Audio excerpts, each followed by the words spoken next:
Tonight, we have a story that starts like any ordinary night, yet spirals into something far beyond comprehension.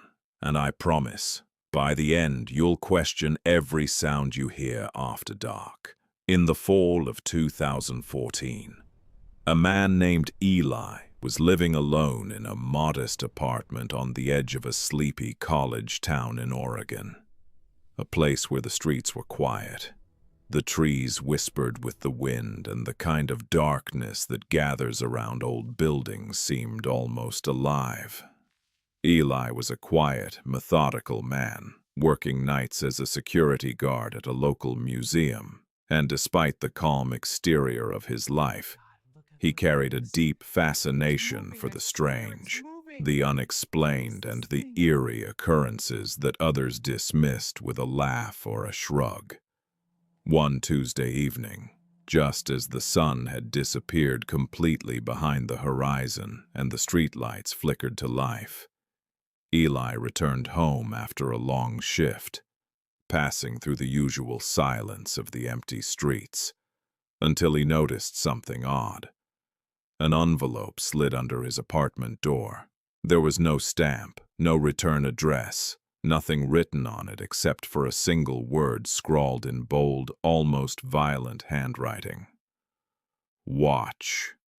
Curious but cautious, Eli picked up the envelope, feeling the rough edges of the paper beneath her fingertips, and opened it to find nothing inside except a small, crude sketch of his living room, drawn in such exact detail that it seemed impossible. Every chair, every table, the lamp in the corner, even the framed picture above the sofa, all represented with eerie precision. He laughed nervously, thinking it must be some prank by one of his co-workers. But the feeling in his stomach was heavy, an almost physical pressure that made his hair stand on end. That night, as he tried to sleep, he heard it for the first time.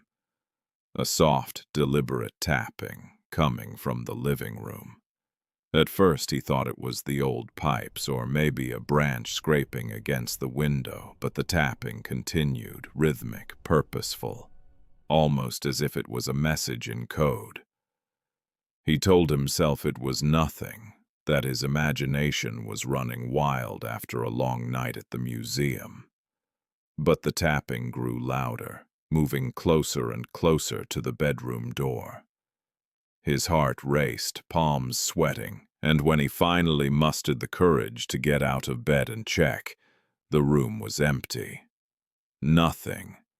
But the sketch from the envelope now sat on his bed, flipped open, and on it a new addition had appeared. The figure of a man standing exactly where Eli had been moments ago.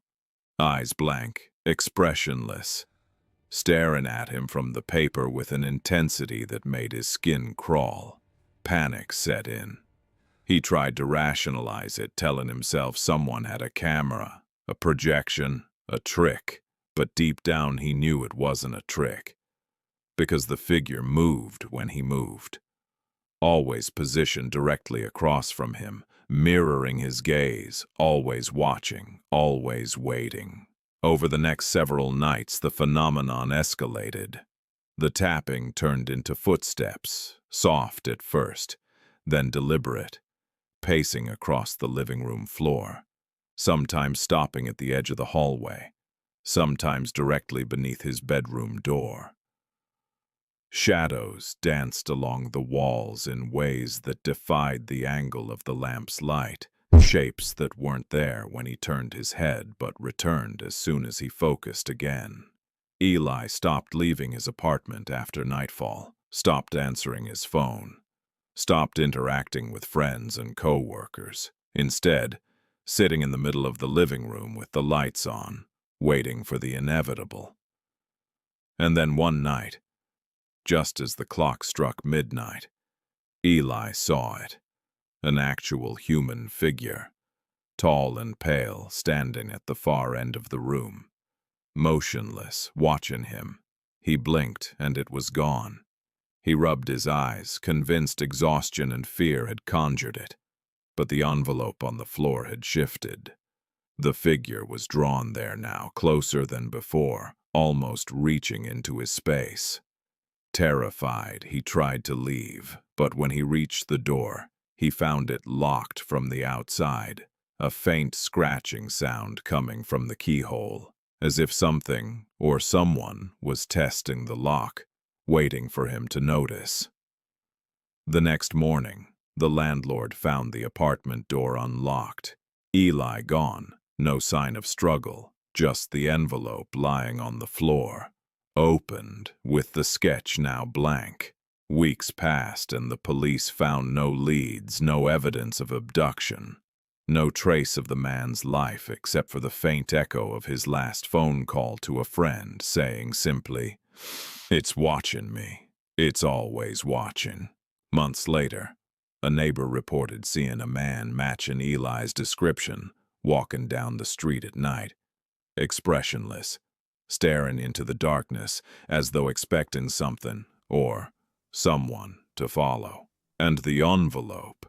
Every once in a while, new sketches appear under the doors of apartments in that building, each depicting the room of the occupant in exquisite detail, each with one figure drawn, always standing, always watching, eyes blank, expressionless, waiting for the inevitable moment when the tapping will start again.